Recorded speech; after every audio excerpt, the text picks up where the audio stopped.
All right. Oh, got the battery bank topped off. It took about maybe 2 ounces of battery, maybe 1.5 ounces. It wasn't very much, which is good. It's kind of what I expected here in the winter.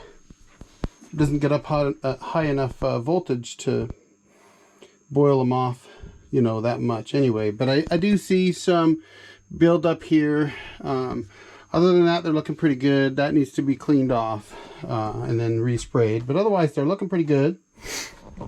So that task is done. I didn't get any more on the wall done.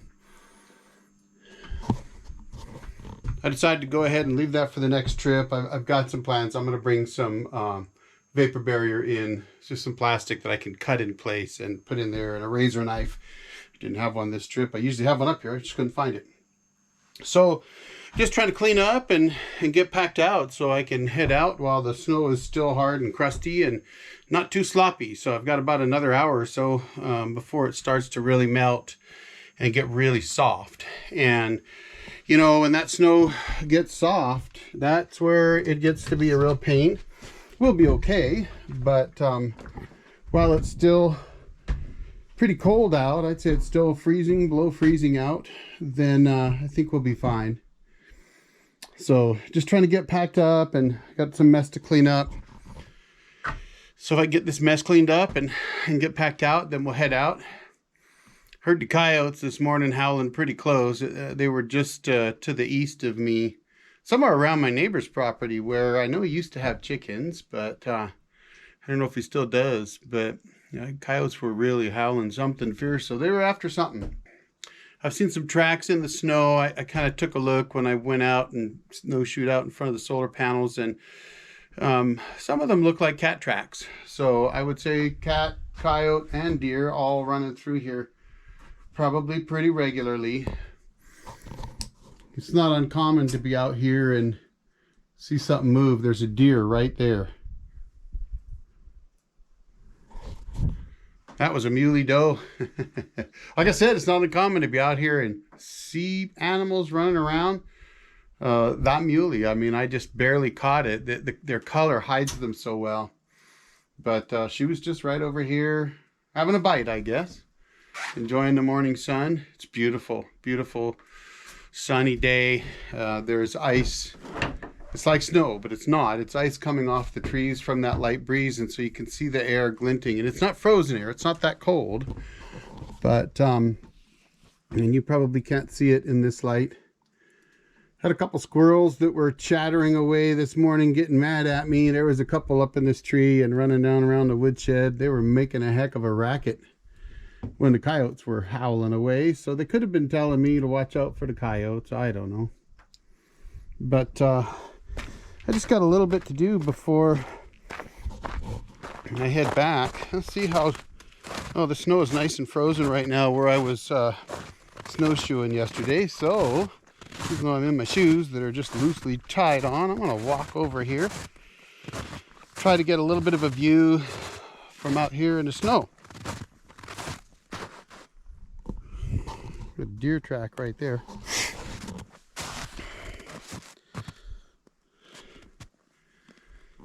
And that one there looks more like a dog. I don't think it's cat, or I might see a tail. Hard to tell when it's that deep in the snow, though.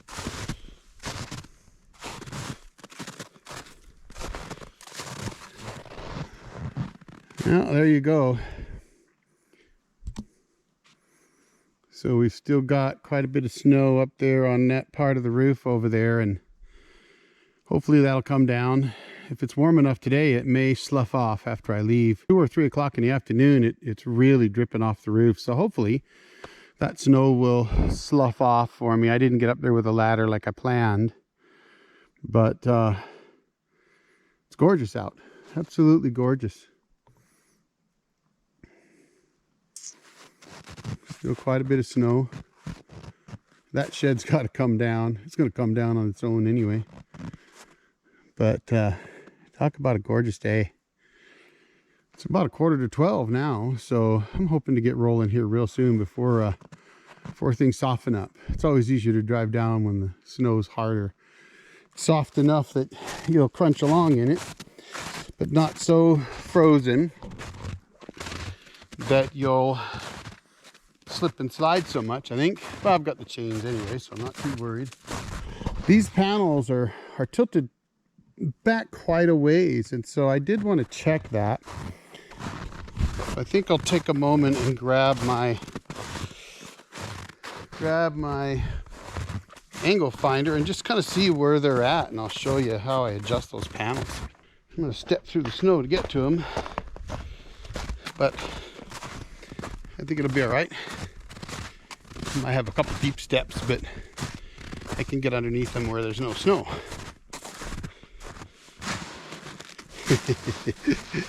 Yeah, there's a dog track in here. Okay, all right, so got a magnet on here. According to that, we are actually way too steep. At the very most, they should be at 48 degrees, more like this.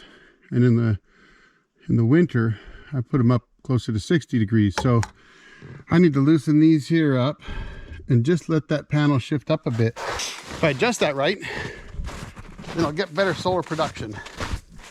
So I gotta grab a couple tools and go take care of that.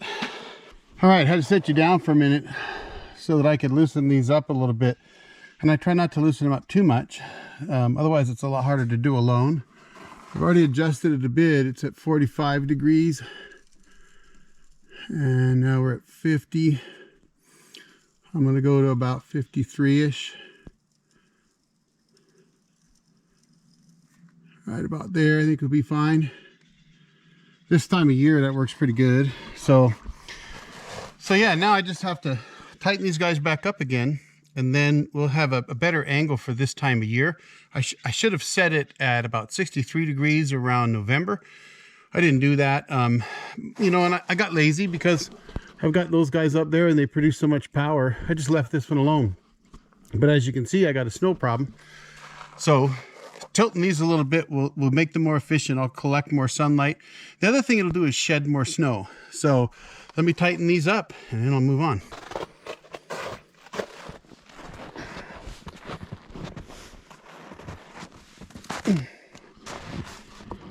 Okay, now you can see, now I've got a much steeper angle here. Actually, you can see right here where it was sloughing off the snow. Now it'll come off behind it, so it's a little bit steeper. Another thing that can happen is the sun can actually reflect off the snow and bounce into the panels, believe it or not. So in the dead of winter, if you're having a lot of trouble with snow, you can tilt them even more. 63 degrees is about right for here in the winter on the winter solstice. But, you know, sometimes if you just tilt them right up, they'll still catch a ton of sun and they'll get a lot of reflection off the snow. It's just kind of a trick you can do if you're up here in this country. And right now the sun is barely above the trees and it's almost noon. All right, another task done. So batteries are topped off. I got a lot of work done. I got the solar heater insulated a little better for now. I'll have to pull that guy off in the spring, but you know, you can see what I did. It's not permanent. It's just something to help retain some of that heat. So definitely I can see, ooh, that's hot right there. It's warm for sure. I mean, we're talking, that's pretty hot. So that's great to see. It's pulling in some heat. Now I've had the cabin door open into the porch here all morning. Turn the light on. The light didn't help much, did it? I've had the door open. I keep the door open as much as I can to help push heat in here. One day I have a plan to put a vent or an air return in here somewhere, maybe a vent down here, somewhere down low, and then one up above so air can circulate through here. And my original thought when I contemplated doing that was putting that 6-inch 24-volt baffle in here so it's motorized. Put one up top and one down below and allow air to circulate through in the winter when that guy's really cranking out the heat. So once this room is fully insulated and it's getting hot, you know, it could easily, I think, get up to 90 degrees in here during the day. So if I put that 6-inch air inlet up high and I put something down low so the warm air from the porch can go into the cabin and cold air can be drawn out of there. And if I set that on a switch that says, if it gets 90 degrees or something up here, open that up and allow some of that heat to go into the cabin, then it's possible that that heater will also help get the cabin a little bit more warmed up when the sun is shining. So I don't know, we'll see. I had other plans for another heater on that wall over there, but now that I'm planning on doing a cabin extension, that won't work. So anyway, I got to get back to packing up so I can get out of here. I got to put the lid back on the batteries and do more cleanup and get stuff packed up and get rolling if I can get out of here. Probably not getting out by noon since I've been talking to you, because that'll be in 5 minutes. So maybe noon 30. Let me get rolling. All right, they made it down out of the hills okay. No problems there. Got the chains off, and then you know, as all things on cabin trips, you have to expect the unexpected. And I put these new hood latches on that were great for keeping the hood from flapping, and I couldn't loosen them up. So now I got to go somewhere else to put air in the tires. Obviously, I haven't aired down since Christmas. I got these from my wife for Christmas, and they're pretty nice, you know, little American flags on them. And the hood definitely doesn't flutter around anymore. However, they got tight, so I don't know if that was just because I had them on a little too tight to begin with, or because of the cold, or what, but I can't actually unlatch the hood right now. So, note to self, bring the Allen wrenches with you that came with them. Just leave them in the Jeep in case that happens. So, you know, lessons learned. But now I got I've got about 4.5 hours of driving to do, so I'm going to get to driving and get home and unpack and clean up and another cabin trip down. So, thanks for watching.